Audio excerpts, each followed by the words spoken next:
A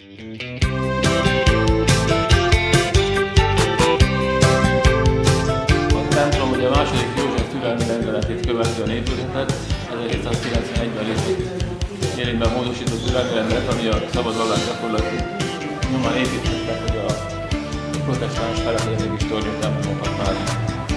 A különlegessége a templomnak a 112 festett gazetta, ami a templom maga kelet-nyugati tájolású, tehát kelet és nyugati gazett alatt egy gyönyörű festett ornamentáló épített gazetták vannak.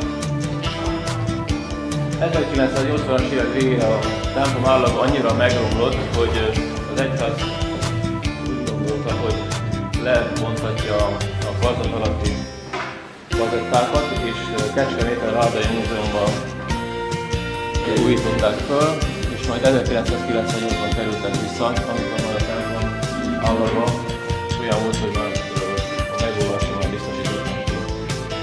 Még egy pár évszámmal a templom történetével kapcsolatban. Maga a templom az egy régi patentom helyre épült, az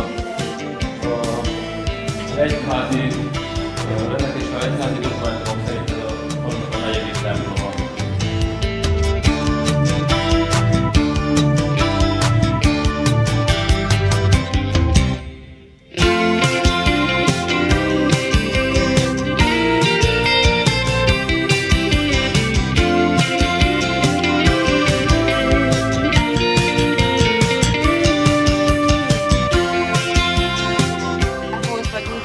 Volt méhes, ugye annak idején az édesség az a mézből jött, ugye nem cukorrépát termesztettek, hanem a méz volt az édes.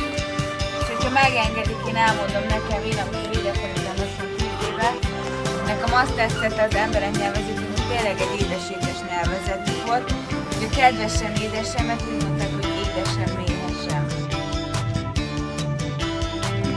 Meg az anyuka ugye Szülike volt. Nem anyám, meg. Igen, Szülike.